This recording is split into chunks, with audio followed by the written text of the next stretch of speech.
청소년에서 시작하는 강릉시의 변화, 2021년 강릉시 온라인 청소년 정책 제안대회를 지금부터 시작하겠습니다. 여러분 반갑습니다. 저는 오늘 진행을 맡은 방송인 전호준입니다. 이번 대회는 강릉시 관내 청소년들의 자발적인 사회참여 문화 확산 및 청소년 정책의 중요성에 대한 사회적 인식과 공감대를 형성하고자 강릉시 청소년 수련관 및 강릉시 청소년 참여위원회에서 주최하였는데요. 청소년들이 지역사회의 문제 및 정책 등에 대해 고민하면서 지역사회 구성원으로 참여하는 기회를 제공하기 위해 이번 대회에서 나온 제안들은 실제로 강릉시 및 지역교육청 등에 전달될 예정이라고 합니다. 우리 청소년들의 소중한 제안들이 실제 정책으로 실현될 수 있도록 여러분들께서 끝까지 시청해 주시면 대단히 감사하겠습니다. 이번 대회에 참가하는 팀은 총 7개 팀인데요. 치열하고 쟁쟁한 예선을 뚫고 본선 대회에 진출하였다고 합니다. 그런 만큼 이번 대회에는 또 어떤 정책들이 제안될지 기대되고 궁금해지는데요. 본격적으로 시작하기 전 이번 대회 시상 내역을 알려드리겠습니다. 이번 대회는 작년과 달리 본선 대회에 진출한 모든 팀들이 수상을 하게 되고 시상금 또한 규모가 대폭 늘어났다고 하는데요. 4등 장려상 4팀에게는 시상금 15만 원, 그리고 3등 딸림상 한 팀에게는 시상금 30만 원, 그리고 2등 버금상은 시상금 45만 원, 그리고 대망의 1등이죠. 으뜸상 한 팀에게는 시상금 60만 원이 전달된다고 합니다. 이 시상금뿐만 아니라 아까도 말씀드렸다시피 이번 대회에 제안한 정책들은 강릉시 청소년 수련관 및 강릉시 청소년 참여위원회의 검토를 통해 향후 강릉시 정책의 반영 및 활용된다고 하니까요. 이 참여하는 청소년들의 기쁨이 또 배가 되지 않을까 싶습니다. 자, 그리고 본선 대회 심사 방법을 알려드리겠습니다. 오늘 참가한 7개 팀의 정책 제안 프레젠테이션 발표 녹화 영상을 통한 온라인 심사가 진행되겠는데요. 심사 기준은 문제인식, 실현 가능성, 창의성, 논리성, 사회적 기여도, 의사 전달력, PPT 메이킹까지 총 7가지 항목이 되겠습니다. 심사위원 또한 청소년 전문가로 구성되어 있는데요. 강릉시 청소년 수련관장님, 그리고 강원도 청소년활동진흥센터 강릉 분소장님, 군포시 청소년재단 전략개발팀장님까지 총 3분이서 오늘 심사에 수고해 주시겠습니다. 시상은 현재 보고 계시는 강릉시 청소년 수련관 유튜브 채널에 오후 3시부터 바로 진행될 예정이니까요. 지금 시작부터 시상까지 여러분 끝까지 함께해 주시길 다시 한번 부탁드리겠습니다. 아울러서 이번 대회는 작년에 이어 2번째로 개최되고 올해도 코로나19의 사회적 확산 방지를 위해 온라인으로 진행되고 있습니다. 이 방송은 지난 11월 13일에 참가팀들의 정책 제안 프레젠테이션 발표를 스튜디오에서 녹화하여 방영되는 녹화 방송이라는 점 미리 알려드리겠고요. 그럼 지금부터 2021년 강릉시 온라인 청소년 정책 제안 대회를 본격적으로 시작해 보도록 하겠습니다.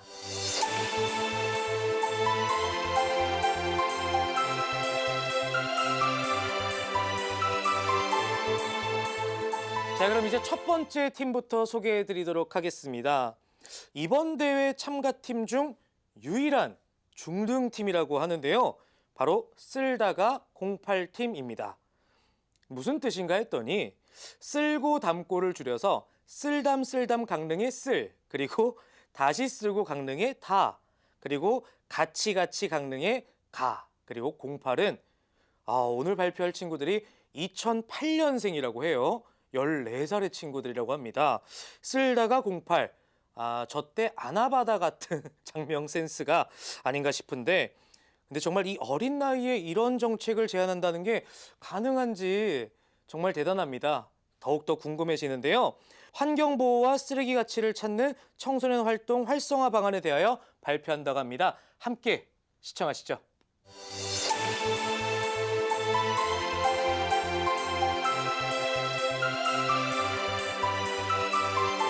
안녕하세요. 저희는 쓸담 강릉, 다시 쓰고 강릉, 같이 강릉, 쓸다가 08입니다. 저희는 환경보호와 쓰레기 가치를 찾는 청소년 활동 활성화 방안에 대해 얘기하려고 합니다. 다음 순서로 발표하겠습니다. 쓰레기는 환경을 오염시키고 생태계를 파괴합니다.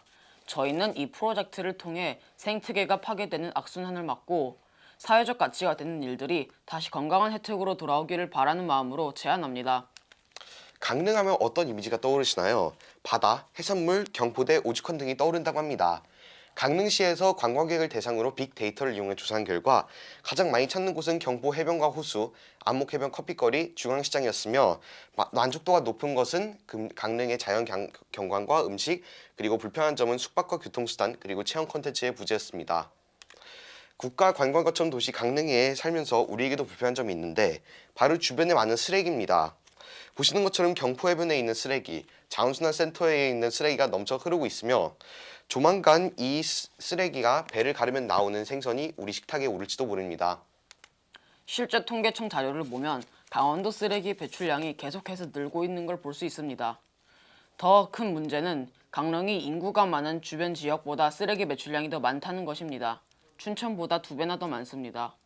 강원도 관광객이 많이 오는 것도 좋지만 버리고 가는 쓰레기도 처리해야 하는 문제점도 있습니다.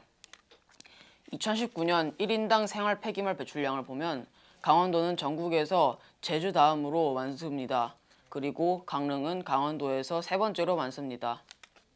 또한 일반 폐기물 재활용률을 보면 강원도는 전국 17개 시도 중 11위로 낮았고 강릉은 52.2%로 강원도에서 평균 정도입니다. 강릉시 자원순환센터 폐기물 처리 과정으로는 폐기물을 수거 운반하고 그 다음 개근, 그 다음 재활용, 나머지는 매립합니다. 놀랍게도 현재 남아있는 쓰레기 매립지는 강원도에서 강릉이 가장 적다고 합니다. 이전 연구 결과를 보면 전 국민이 생활 폐기물 1% 재활용에도 경제이익 639억 원이 발생한다고 합니다. 그렇다면 저와 같은 청소년이 주체가 되어 할 수 있는 일이 무엇일까요? 반 친구들에게 내용을 설명하고 설문조사를 한 결과 환경 보호를 위해 우리가 할 수 있는 일은 분리수거와 재활용이 가장 많았고 그 다음은 쓰레기 줍기였습니다. 제가 재활용 방법을 고민하는 중 제가 미국에 갔을 때 보았던 재활용 자판기가 떠올랐습니다. 벌써 우리나라에도 설치된 곳이 있는데요. 이를 잘 모르는 친구도 있었지만 만약에 설치됐다면 적극적으로 사용했다는 의견이 62%였습니다. 더 나아가 자판기로 포인트를 모을 수 있다면 이를 봉사시간으로 대체하고 싶다는 의견이 제일 많았고 그 다음은 청소년 관련시설 기부 순이었습니다. 또한 친구들도 관광지 쓰레기를 보고 불편했는지 추천 설치 장소는 주요 관광지였고 그 다음에 학교 순이었습니다. 저희는 앞서 말씀드린 제안 배경과 설문을 토대로 환경보호와 쓰레기 가치를 찾는 정책을 강릉시에 다음과 같이 제안합니다. 쓸담은 쓸고 담고라는 의미로 10리터 강릉시 쓰레기 봉투와 일회용 장갑으로 쓸담 키트를 만들고 강릉시 관광 안내소에 비치합니다. 청소년들은 이를 활용해 봉사활동을 합니다. 시민과 관광객들도 같이 참여하면 더 좋겠죠? 청소년들은 봉사시간 1시간을, 시민과 관광객들에게는 봉투당 1000포인트를 지급하면 그거를 현금화할 수 있게 합니다. 강릉시에서 쓰레기 증가 시 강릉 하루 평균 관광객의 1%인 약 500명을 기준으로 1년에 약 2천만 원을 예상합니다. 강릉시에서 쓰레기 증가 시 추가 인력에 들어간 비용이 작년에 비해 무려 4천만 원이나 늘었다고 하는데 이를 키트 제작에 사용한다면 세금을 절약할 수 있을 것입니다. 여러분도 자판기를 사용해 보셨죠? 돈을 넣으면 음료수가 나오는데 이 자판기는 반대입니다. 페트병 캔을 넣으면 돈으로 바꿀 수 있는 포인트를 주는 방식인데요. 이 포인트는 핸드폰 앱에서 확인이 가능하고 추후 강릉페이와 연동을 제한합니다. 이 기계에 들어간 재활용품은 압착을 해서 모았다가 운반에 새로운 자원이 됩니다. 업사이클링이 되는 거죠. 강릉과 비슷한 양의 쓰레기를 처리하는 삼척시에는 실제로 재활용 자판기 8대가 운용되고 있습니다. 한 달에 한 대당 800만 원의 수익이 발생하고 1년을 운영하면 초기 투자 비용 3,300만 원을 제외하고도 2대나 더 살 수 있는 비용입니다. 만일 강릉 청소년 수련관도 운영하면 이를 통해 나오는 수익을 시설 개선이나 프로그램에 투자해 청소년에게 더 많은 혜택이 돌아갈 것입니다. 또 위에 설문조사를 반영한 결과 저희가 제안하는 재활용 자판기 설치 장소는 강릉 녹색도시 체험센터와 강릉 경포 관광안내 센터입니다. 또한 스마트 종이팩 자판기는 매일 우유를 마시는 초등학교, 중학교, 고등학교에서 운영하면 좋을 것 같습니다. 청소년들이 자원순환에 대한 가치를 같이 배울 수 있는 공간을 녹색도시 체험센터에 마련합니다. 그리고 환경에 대한 교육과 체험 카페를 마련하여 재활용품으로 만드는 다양한 문화 체험 활동을 경험합니다. 쓸담쓸담 강릉과 다시 쓰고 강릉의 활동으로 모은 포인트는 체험 카페나 강릉 지역 체험에 사용할 수 있게 합니다. 스티커로 홍보하고 참여하는 사람들에게는 배지, 그립톡 등을 만들어 기념품으로 나눠줍니다. 이 비용은 자판기 운영으로 해결 가능한 것으로 분석하였습니다. 마지막으로 기대 효과에 대해 말씀드리겠습니다. 첫 번째, 쓸담쓸담 강릉은 쓰레기 감수로 더 깨끗한 환경과 생태계 보호. 두 번째, 다시 쓰고 강릉은 재활용 증가로 예산 절감 및 청소년과 시민 복지의 확대. 세 번째, 가치가치 강릉은 자원순환 교육으로 함께 가치를 찾으며 체험으로의 인식이 변화되고 활동의 주체로 자긍심을 갖는 효과를 가져옵니다. 저희는 쓰레기가 자원이 되고 자원이 가치가 되고 가치가 좋은 혜택으로 돌아오는 놀라운 경험을 하게 될 것이라 확신합니다. 이 정책을 강릉시 정책에 꼭 반영시켜 주시면 좋겠습니다. 저희 발표를 들어주셔서 감사합니다. 자, 이제 두 번째 참가팀을 소개해드리도록 하겠습니다. 바로 신호등 팀인데요. 예전에 제 학창 시절에는 없었는데 요즘에는 중고등학교마다 진로 교과가 있고 또 진로 담당 교사가 있어서 우리 청소년들에게 다양한 진로 탐색 및 진로 상담 등이 이루어지고 있다고 합니다. 그럼에도 불구하고 진로와 관련된 우리 청소년들의 만족도가 많이 떨어지고 있다고 하는데요. 왜 그럴까요? 그래서 우리 청소년들이 직접 제안했습니다. 학교 진로 시간 활성화 방안과 관련해서 직업인 진로 멘토 육성, 멘티 등록제 시행 및 매칭, 멘토링 수업 의무화 등에 대해서 발표한다고 합니다. 두 번째 제안 여러분들 함께 시청하실까요?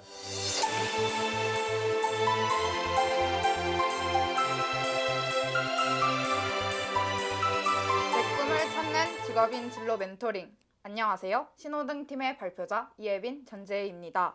지금부터 정책 제안 배경에 대해 설명드리겠습니다. 저희는 학교 진로 수업이 실질적으로 청소년의 진로를 탐색하고 구체화하는 데 도움이 되지 않는다고 인식해 이 정책을 제안하게 되었습니다. 현재 진로 시간에 하는 활동에는 적성검사, 이미 진로를 결정한 학생들이 자신의 진로에 대해 글을 써보는 활동 등이 있습니다. 하지만 아직 진로를 결정하지 못한 학생들이 자신과 무관한 직업으로 과제 제출하는 것을 발견하였고 정말 청소년들이 알고 싶어하는 직업 관련 전문 정보는 얻을 수 없다는 문제들이 있었습니다.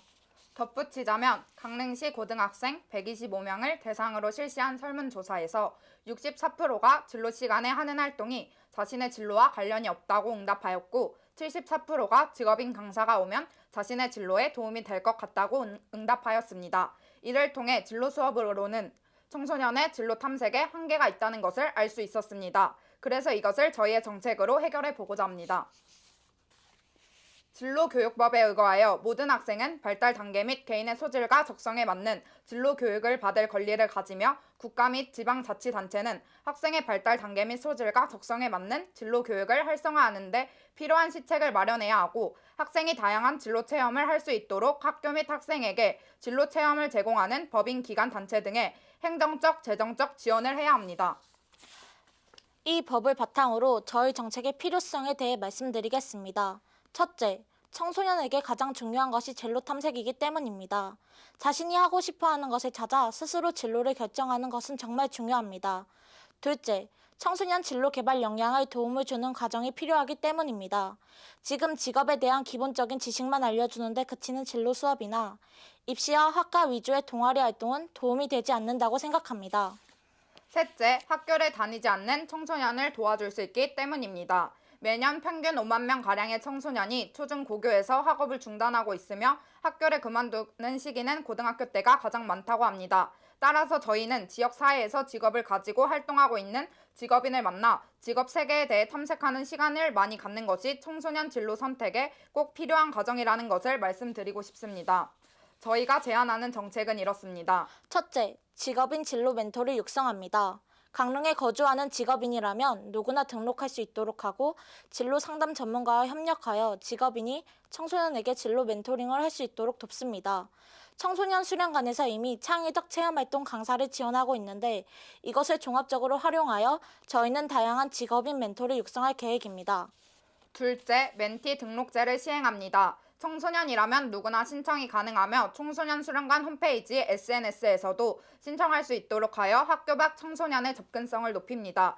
또 청소년이 멘티를 신청하면 멘토와 매칭하여 청소년 수련관에서 수업을 진행할 수 있도록 합니다. 셋째, 2주 1회 멘토링 수업을 의무화합니다. 학교에서 멘토링 수업을 의무화함으로써 정책을 더욱 활성화시키고 지속 가능하게 합니다. 멘토링 수업이 원활하게 진행되면 직접 직업 현장을 체험할 수 있는 지역 체험 진로 프로그램으로도 확장시킬 수 있을 것입니다.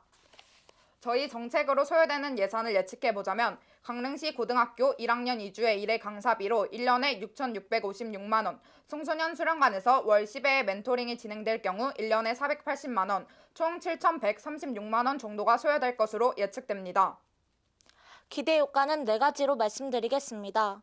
첫째, 멘토를 직접 선정하는 과정에서 청소년의 관심과 참여율을 높이며 직업인 멘토와의 멘토링을 통해 구체적인 직업 정보를 얻을 수 있어 학교 진로 시간과 동아리 시간이 시간 때우기가 아닌 실질적으로 도움이 되는 시간이 될 수 있습니다. 둘째, 학생뿐 아니라 학교 밖 청소년의 접근성을 높여 진로 수업의 사각지대에 있는 학교 밖 청소년도 케어할 수 있습니다. 셋째, 요즘 직업인도 엔잡러가 대세인 만큼 자신의 직업에 대해 청소년에게 강의를 함으로써 지역에서 활동하는 직업인의 역량을 키울 수 있습니다. 넷째, 지역사회의 어른과 청소년이 만나 진로에 대한 고민을 나눔으로써 어른에 대한 신뢰가 생기고 세대 간의 갈등이 줄어들 것으로 예상됩니다. 이 제안을 하기까지 팀원들과 모여 청소년의 진로 정책에 관해 많은 고민을 하였는데요. 실제 실행이 되어서 진로로 고민하는 청소년들에게 많은 도움이 되었으면 좋겠습니다. 이상 신호등팀의 내 꿈을 찾는 직업인 진로 멘토링 정책 제안이었습니다. 감사합니다. 발표에서 기대 효과와 같이 청소년들의 진로는 물론이고 또 여러 부분에서 기대할 수 있는 부분이 많은 것 같습니다. 꼭 시행될 수 있었으면 좋겠습니다. 계속해서 세 번째 제안팀입니다. 3번 강일 여당팀인데요. 이 강일 여당이 강일여고의 당이라는 이름이라고 해요. 요즘 청소년들 사이에서 유익한 교통수단이자 동시에 아주 위험한 교통수단이죠. 바로 전동 킥보드입니다. 해마다 청소년 이용자가 대폭으로 늘어나고 있고 그와 더불어서 또 안전사고 또한 대폭 증가했는데요. 정말 사회적으로도 심각한 문제로 떠오르고 있습니다. 그래서 우리 3번 강일여당에서는 전동 킥보드 사용의 명확한 체제 규정과 홍보 방안에 대해서 발표한다고 하는데요. 어떤 발표일지 또 기대가 됩니다. 여러분들 함께 보실까요?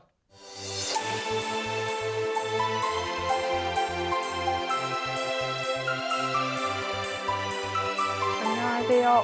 저는 전동 킥보드 사용의 명확한 체제 규정과 홍보의 제안의 발표를 맡은 이미선이라고 합니다. 목차는 위와 같습니다. 첫 번째는 정책 제안 배경, 두 번째는 사전 협의된 전동 킥보드 주차 공간의 확보, 세 번째는 킥보드 대업차의 협력, 네 번째는 청소년 참여를 통한 법률의 홍보, 다섯 번째는 법률을 준수하지 않은 탑승자의 적발 방법, 여섯 번째는 소요 예산, 일곱 번째는 기대 효과입니다. 첫 번째로 정책 제안 배경입니다.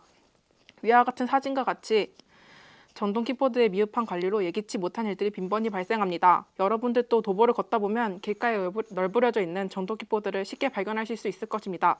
저도 학교가 끝나고 20분가량의 하굣길에서 하루에 6개에서 7개 정도의 불법 주차된 전동 킥보드를 발견합니다.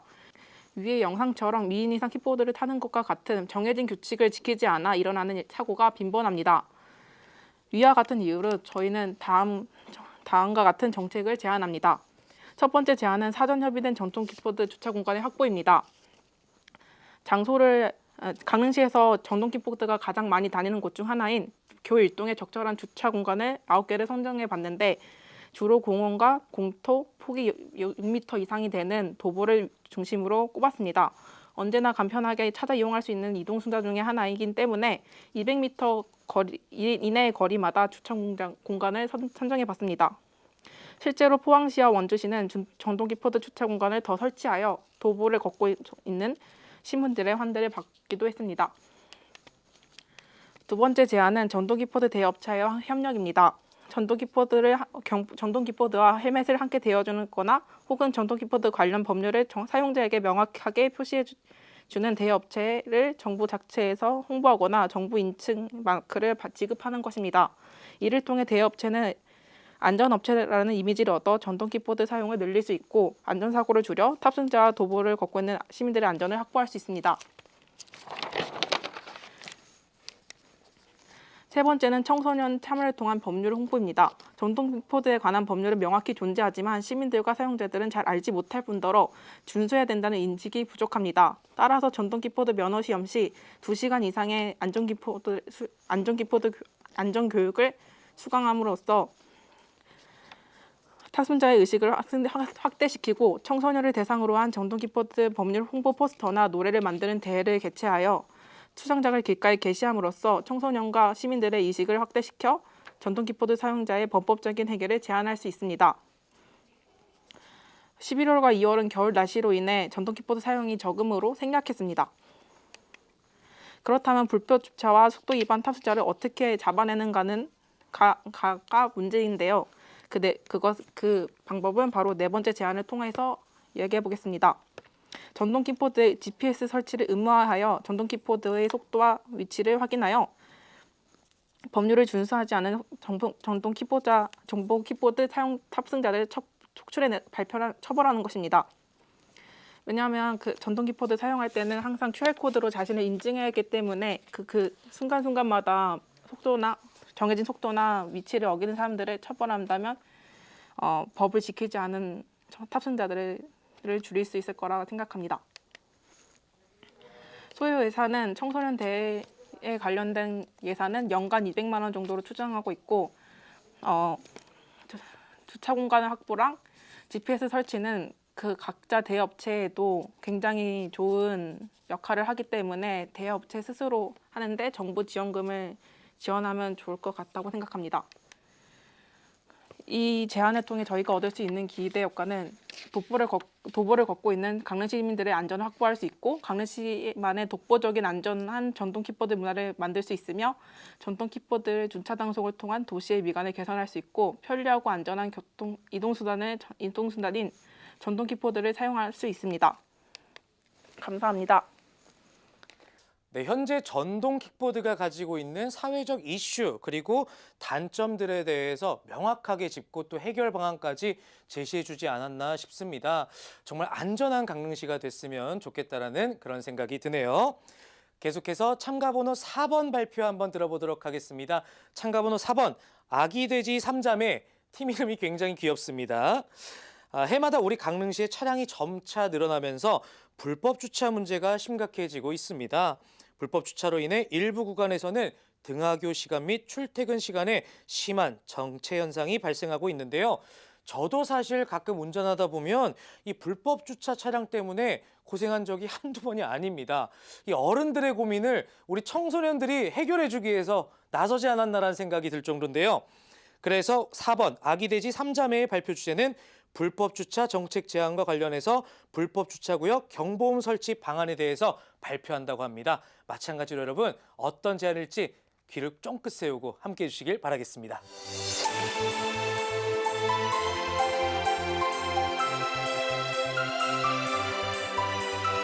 안녕하세요. 불법 주차로 인한 피해를 줄이기 위해 정책 제안을 발표하게 될 전소연입니다. 먼저 첫 번째로는 정책 제안, 두 번째로는 정책 제안 이유, 세 번째로는 정책 실시 계획, 네 번째로는 정책 실시 기대 효과와 한계를 설명하도록 하겠습니다. 먼저 정책 제안입니다. 여기 사진을 주목해 주세요. 현재 강릉의 불법 주차 단속 구간을 조사해 보았는데요. 왼쪽 사진은 주정차 금지 구역이고 오른쪽 사진은 주정차 단속 CCTV 구역입니다. 이렇게 강릉에는 단속 구간이 있음에도 불구하고 불법 주차가 계속되고 있는데요. 그렇다면 현재 강릉시의 불법 주차 대책을 알아보도록 하겠습니다. 왼쪽 사진은 휴대폰 문자 알림 서비스 시행입니다. 이 서비스는 2018년부터 강릉시청에서 불법으로 주차를 한 경우 휴대폰으로 차량에게 예고 단속을 문자로 보내는 알림 서비스입니다. 불법 주차를 한 경우 차의 종류에 따라 과태료가 다 다릅니다. 오른쪽 사진에 나와 있다시피 승용차의 경우 5만 원, 승합차의 경우 6만 원의 과태료를 납부해야 한다고 합니다. 그렇기 때문에 저희는 불법 주차를 줄이기 위해서 불법 주차 구역 경보음 설치를 제안합니다. 다음은 이 정책을 제안하는 이유를 설명드리겠습니다. 불법 주차된 차들 때문에 오는 차를 못 보고 사고가 날 뻔한 경험이 있는 사람들도 있습니다. 그리고 잠깐의 이익을 위해 다른 사람에게 피해를 주는 사람들 때문에 불만이 많은 사람들도 있습니다. 그렇기 때문에 저희는 경보음 설치를 시범 운영할 곳을 3곳을 찾아보았는데요. 제일 위쪽 사진은 강일여고 정문 앞입니다. 2020년 10월 16일에 뉴스 기사에 따르면 강일여고를 다니는 학생을 기다리는 학부모님께서 불법 주차로 주차를 하여 다른 학생들, 지역 주민들께 피해를 준다고 합니다. 그리고 왼쪽 아래에 있는 사진은 강릉역입니다. 동계올림픽 때부터 시민들이 주차 공간으로 이용해온 강릉역 공영주차 부지가 폐쇄되자 주변 도로에는 불법 주차된 차량들로 가득합니다. 그리고 중간의 사진은 강릉시 포남동입니다. 포남동의 청송아파트 근처는 즐기기 좋은 곳인데 주차할 곳이 없어서 사람들은 불법 주차를 합니다. 이렇게 저희는 청소년과 성인을 고려해 경보음 설치를 시범 운영할 곳을 선정하였습니다. 그 다음으로는 정책 실시 계획에 대한 내용입니다. 경보음을 설치한다면 강릉 시민들에게는 이와 같은 영향을 끼칠 것입니다. 일단 주차 문제가 해결될 것입니다. 불법 주차 차량 때문에 주차할 곳이 부족하였는데 경보음을 설치한 후에 불법 주차 차량이 줄어들게 되면 주차 공간이 널널해질 겁니다. 또 강릉 시민들의 안전 확보와 청소년들의 위험 감소입니다. 앞서 말한 경험처럼 조금의 이익과 여유를 위해 시민들에게 피해를 주는 경우의 수를 차량 운전자에게 경보음을 울리게 하여 경각심을 느끼게 해준다면 안전도 조금이라도 더 높게 보장될 수 있다고 생각했기 때문입니다. 교통 상황도 원활해지고 사람들만이 다니는 인도에서도 불법 주차 때문에 위험한 상황이 줄어들 수도 있습니다. 그럼 다른 지역에서도 이 경보음 정책을 실시하고 있을까요? 여기 보이시는 서울의 서울 스마트 불편 앱은 많은 인구수만큼 차량의 수도 많은데요. 그만큼 불법 주차도 심각하다고 합니다. 이에 서울시는 서울 스마트 불편 앱을 사용하여 불법 주차된 차들을 감소시키는 정책을 펼치고 있으며 소화전압 주정차 금지 구역에서도 위급한 상황에서 불법 주차된 차들 때문에 소방차가 들어가지 못해 상황을 빠르게 수습할 수 없는 최악의 상황을 대비하기 위하여 이와 같은 정책을 내고 있다고 합니다. 그럼 만약 설치를 하게 된다면 비용은 얼마나 들까요? 찾아본 결과 센서가 있는 감지장치 경보음은 최소 150만 원에서 많게는 300만 원까지 든다고 합니다.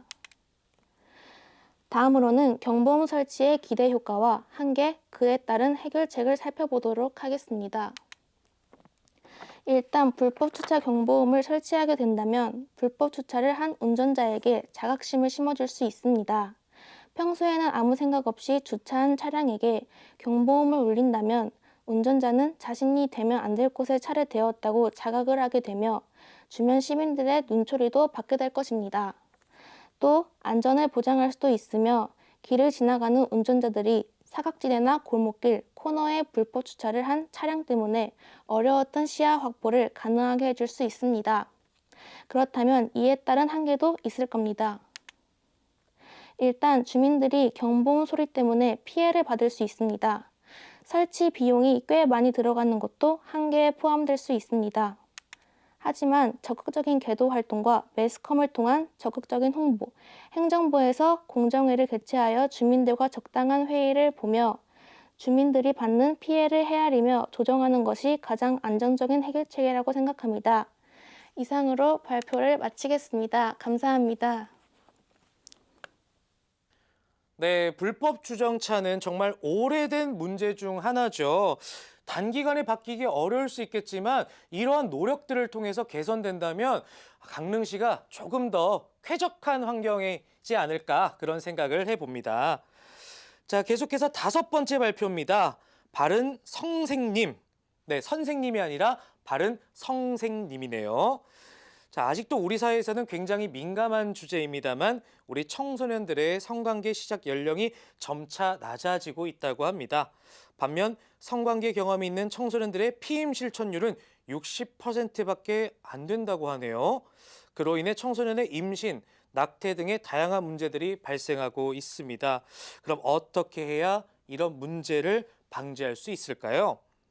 청소년의 건전한 성생활을 위한 학교 내 콘돔 자판기 설치 방안에 대해서 5번 바른 성생님께서 발표해 주시겠습니다. 여러분 함께 보시죠.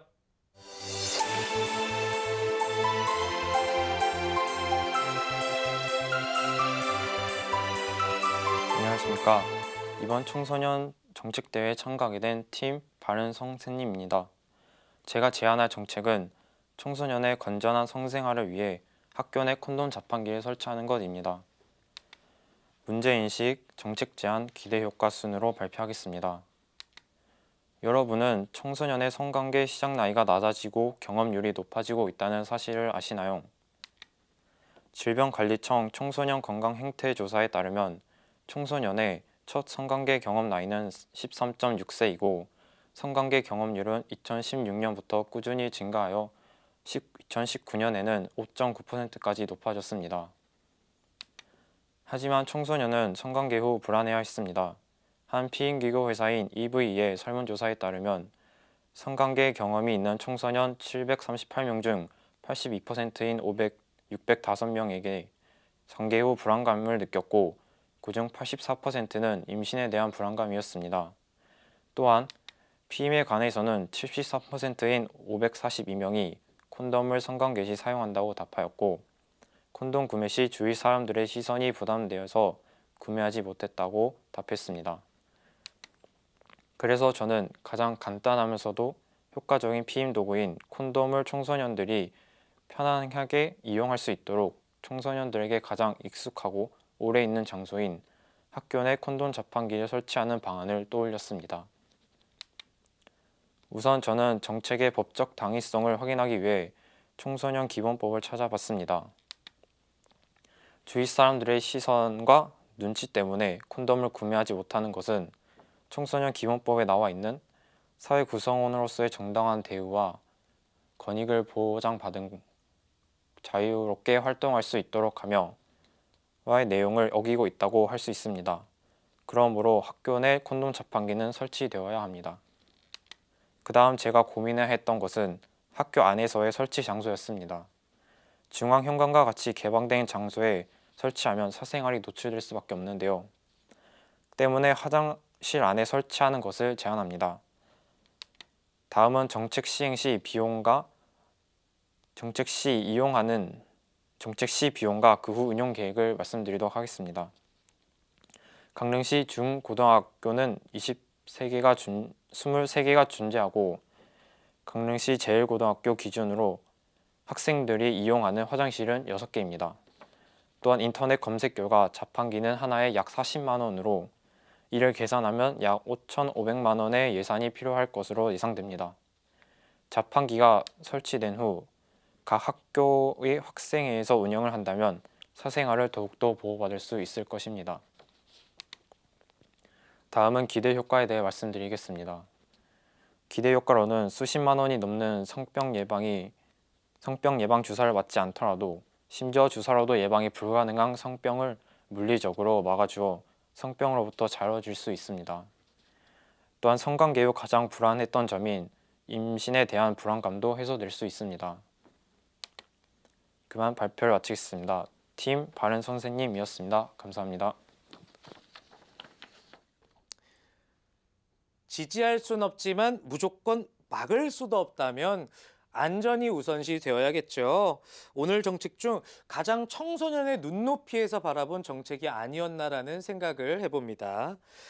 자, 6번째 발표팀 만나보시죠.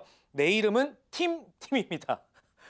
이게 도대체 내 이름은 팀이 무슨 뜻인가 해서 발표자들에게 물어봤더니까 그냥 정하다 보니 팀 이름을 더 이상 정할 게 없어서 그냥 내 이름은 팀이라고 정했다고 하는데요. 우리 강릉시는 해마다 전국적으로 수많은 관광객들이 찾아오는 곳이죠. 그러다 보니 유명 관광지마다 관광객들이 몰래 버리는 쓰레기로 인해 강릉시에서 골머리를 앓고 있습니다. 과연 해결 방안이 있을까요? 그 해결 방안에 대해 내 이름은 팀에서 준비를 했다고 합니다. 쓰레기통 디자인 변경 및 분리수거 확대 방안에 대하여 발표하겠습니다. 여러분 함께 보시죠.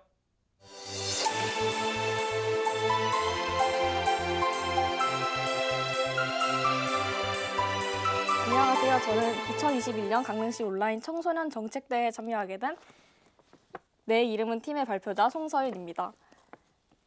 저희 팀은 기존의 쓰레기통을 개선해서 쓰레기 없이 더 깨끗한 강릉에 살고 싶어서 변신 쓰레기통이라는 주제로 정책을 준비해 보았습니다. 영상의 썸네일과 다음 화면의 기사 제목을 보시면 알 수 있듯이 관광도시인 강릉은 매년 관광지 쓰레기 불법 투기 문제가 크다는 것을 알 수 있습니다. 이에 반해 저희가 관광지 쓰레기통을 살펴본 결과 쓰레기통이 너무 작거나 아예 없는 경우도 있었고 쓰레기통이 잘 설치되어 있어도 시민들이 잘 이용하지 않는 것을 확인할 수 있었습니다. 이는 쓰레기통 문제뿐만 아니라 시민의식의 문제라고도 판단할 수 있는데요. 강릉시 2022년 예산 편성 설문조사에 따르면 깨끗한 도시 환경 조성을 위해 약 30%의 시민분들이 쓰레기 처리 시설에 대해 투자할 것을 의원했고 기타 의견에서 강릉시의 시민의식의 변화가 필요하다는 것을 시민분들이 직접 이야기하셨습니다. 이러한 문제점을 해결하기 위해서 강제적이고 뻔한 방법보다 더 경제적인 넛지 효과를 이용해 보았습니다.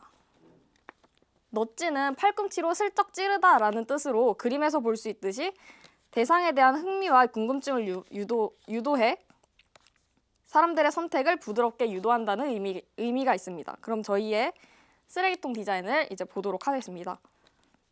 첫 번째는 쓰레기 골대입니다. 쓰레기 골대는 골대에 공을 넣고 싶다라는 심리를 유도해서 만든 디자인으로 관리를 기존의 쓰레기통과 비슷하게 할 수 있어서 더 편리하다고 할 수 있습니다. 현대카드에서 진행된 시티 브레이크 페스티벌이나 창원 체육관의 쓰레기통을 보시면 이러한 디자인을 통해 보다 깨끗하게 이용된 쓰레기통을 확인하실 수 있습니다. 다음은 투표함 쓰레기통입니다. 네덜란드의 스튜디오 스쿼시는 2014년 지역축제에서 위컵이라는 쓰레기통을 이용해 투표를 진행했고 이천시나 군포시에서도 이와 비슷한 쓰레기통을 설치했습니다. 단순히 입구가 2개인 쓰레기통이지만 더 귀여운 것은 강아지다, 고양이다 또는 민트초코, 호불호 같은 소소한 질문을 붙여줌으로써 시민들이 즐거움을 느끼며 쓰레기를 버릴 수 있게 하는 디자인입니다. 실제로 이것을 군포시에 설치한 결과 자신이 원하는 쪽을 이기게 하기 위해서 주변 쓰레기를 더 주워오는 경제적 효과를 얻을 수 있었다고 합니다. 주기적으로 투표 주제를 바꿔줌으로써 관광객은 물론 강릉 시민들까지 더 즐겁게 쓰레기통을 이용할 수 있을 것입니다. 다음은 3살 아이도 알아볼 수 있는 직관적 분리수거함입니다. 눈에 잘 띄는 디자인인데다가 캔이면 캔, 병이면 병, 어디에 무엇을 버려야 할지 보자마자 바로 알 수 있어서 분리수거의 접근성과 분리수거율 자체를 높일 수 있습니다. 또한 이로써 강릉의 미래인 청소년과 유아기 아이들까지 분리수거에 대해 학습하고 실천할 수 있는 좋은 매개체가 될 것입니다. 또한 미간을 해치지 않는 외형을 통해서 쓰레기통이 지저분하다는 생각을 더 줄어들게 하고 강릉시를 더 매력적으로 만들게 합니다. 비슷한 예로 커피컵 모양의 분리수거함을 설치한 결과 거리 환경 개선, 재활용품 수거율 증가 등의 결과가 있었습니다. 덧붙여 자료를 찾던 도중에 해외에서는 쓰레기를 넣으면 무료 와이파이가 켜지는 쓰레기통을 찾아볼 수 있었는데요. 우리나라에서는 어떤 기술을 활용할 수 있을지 고민하다가 IoT 기술을 활용하면 좋을 거라고 생각했습니다. 앞서 말한 쓰레기통들의 IoT 기술을 접목시켜서 사용자가 위치와 용량을 확인할 수 있도록 했고 지난 5월에 진행했던 줍깅 챌린지처럼 워크온 어플의 강릉 여지도를 활용해 쓰레기통의 위치나 산책로 등에 따라 AI가 플로깅 코스를 추천하고 완주한 사람들을 대상으로 추첨을 통해 포인트를 적립하는 등의 상품 증정으로 쓰레기가 없는 거리를 만들어 가도록 했습니다. 마지막으로 정책 시행에 관련한 건데요. 앞서 말한 쓰레기통들은 각각 이 정도의 예산이 들 거라고 생각을 했고 시범 설치는 강릉의 주요 관광지로 유동인구가 많은 중앙시장, 경포해변, 안목커피거리에 설치하면 좋을 거라고 생각했습니다. 각 장소의 특징과 어울리는 디자인을 적어보았는데 이에 따라 처음 시범 설치해서 약 300만 원 정도의 비용이 들 거라고 예상했습니다. 재활용률과 쓰레기 회수율이 기존의 2배로 오르면 정책이 성공한 것으로 간주하며 정책이 성공할 경우 오죽헌, 주문진 수산시장, 강문 해변 등으로 확대 설치하는 방향으로 진행하면 좋을 것 같습니다. 여기까지 내 이름은 팀의 쓰레기통 디자인 변경과 분리수거 확대에 대한 정책이었습니다. 감사합니다. 네, 발표대로 우리 시는 관광지이니만큼 쓰레기 속에서 자유롭지 못한 도시인데요. 이런 아이디어를 통해서 쓰레기통의 또 미적 재발견, 그리고 쓰레기로부터 조금이라도 자유로워질 수 있다면 얼마나 좋을까요? 참 좋은 제안이지 않았나 생각합니다. 자, 계속해서 7번째 참가팀입니다. 이제 마지막이죠. 바로 청정원 팀인데요. PPL 아니고요. 이 청정원의 뜻은 청소년, 정책, 연구원이라고 합니다. 이야, 이름 짓는 센스 또한 우리 청소년들이 참 번뜩번뜩하다 이런 생각이 듭니다. 네, 우리 강릉시는 수도권이나 대도시가 아닌 지방 소도시이기 때문에 대중교통이 상대적으로 덜 발달되어 있죠. 그로 인해서 우리 청소년들이 등하교나 휴일, 외출 등에 있어 대중교통을 이용할 때마다 많은 불편함을 호소하고 있다고 합니다. 그럼 이 문제는 어떻게 해결해야 할까요? 강릉시 청소년 대중교통 이용과 관련해서 청소년 대중교통비 지원, 통학택시 운영 방안에 대하여 7번 청정원 팀이 발표해 주신다고 합니다. 마지막 제안입니다. 여러분 함께해 주시죠.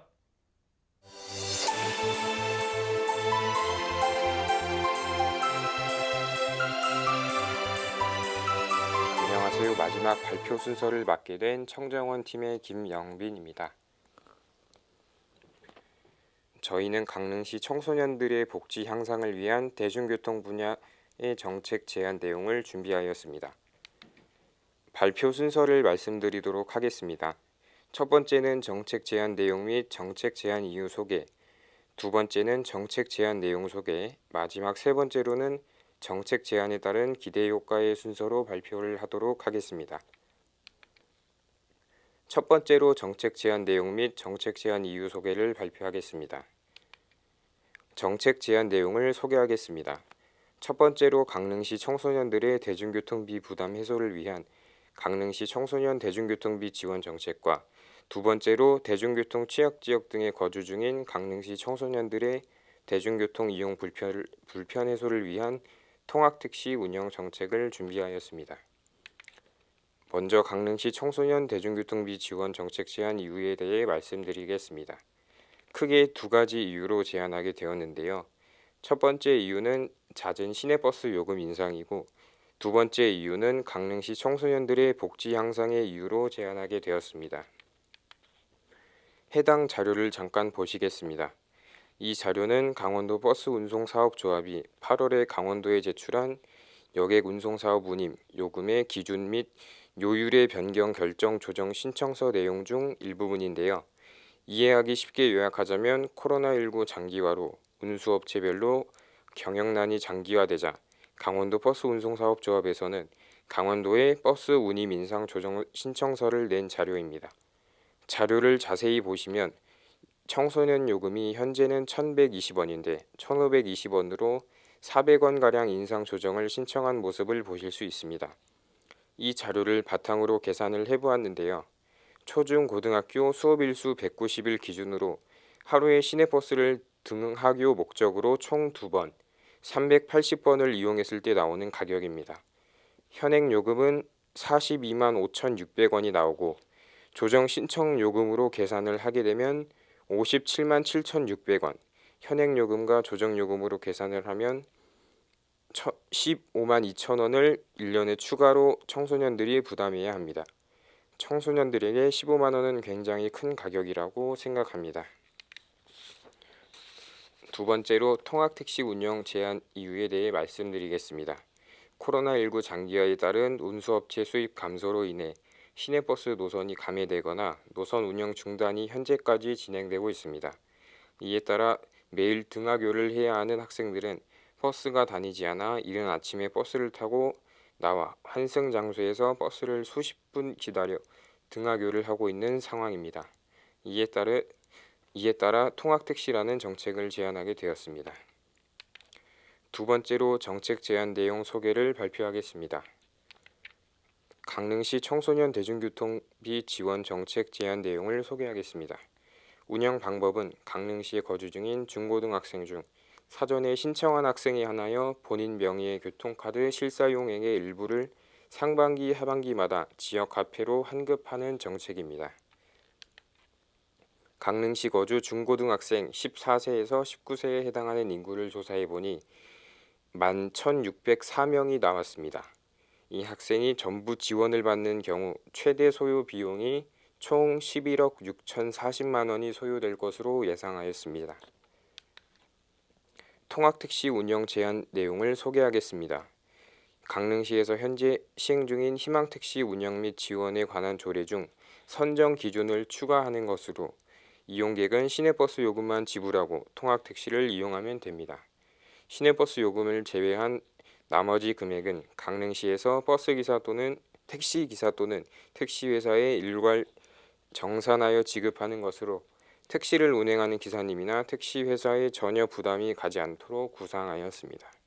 해당 정책을 시행하기 위해서는 강릉시 의회에서 조례를 개정한 후 강릉시에서 대상자를 모집한 후 선발된 사람은 통학택시를 이용하면 됩니다. 현재 보시고 계신 자료는 강릉시에서 현재 시행 중인 희망택시 운영 및 지원에 관한 조례 중 일부분인데요. 빨간색으로 표시된 선정 기준을 추가하는 것입니다.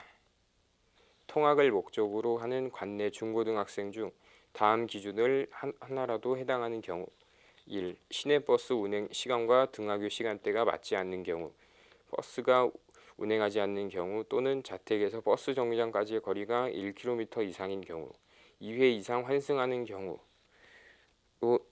제한하게 되었습니다. 통학택시 운영 대상입니다. 강릉시 중고등학생 14세부터 19세까지 총 인구는 11,604명입니다. 대상자는 약 250여 명을 선정한 뒤 점차 확대하는 방안으로 구상하였습니다. 통학택시 운영에 따른 소요 예산을 계산하였습니다. 등하교 매일 2회, 1년에 최대 380회를 이용하였을 때 통학택시 이용객 250여 명 기준 약 10억 원 정도 소요할 것으로 예상하고 있습니다. 마지막 세 번째로 정책 제안에 따른 기대 효과를 발표하겠습니다. 강릉시 청소년 대중교통비 지원을 실행했을 때 나타날 수 있는 기대 효과입니다. 강릉시 청소년들의 대중교통비 부담 해소 및 복지 향상이 나타날 수 있고, 환급받은 지역화폐 강릉페이의 사용으로 코로나19 장기화로 힘든 상황을 겪고 있는 지역 내 소상공인들의 매출 증가에 기여할 것으로 예상됩니다. 통학택시를 운영 정책을 실행했을 때 나타날 수 있는 기대 효과입니다. 대중교통 취약지역 내에 거주 중인 관내 청소년들의 대중교통 이용 불편 해소 및 복지 향상 등의 효과가 나타날 것으로 예상됩니다. 이상으로 강릉시 청소년들의 복지 향상을 위한 대중교통 분야의 정책 제안 내용을 모두 마치겠습니다. 청정원 팀의 김영빈이었습니다. 감사합니다. 네, 다른 무엇보다 조례안까지 꼼꼼하게 살펴본 게 굉장히 인상 깊은 정책 제안이 아니었나 싶은데요. 정말 고생 많으셨습니다. 자, 이렇게 총 7개 팀의 정책 제안들을 모두 들여다보았습니다. 여러분들은 어떤 제안이 가장 마음에 드셨나요? 잠시 후 3시부터 시상식을 바로 진행하겠습니다. 강릉시 청소년 수련관 유튜브 채널에서 계속해서 함께해 주시길 바랍니다. 이번 대회에 참가한 7개 팀의 청소년들을 끝까지 응원해 주시길 바라겠고요. 저는 잠시 후 다시 인사드리겠습니다. 감사합니다.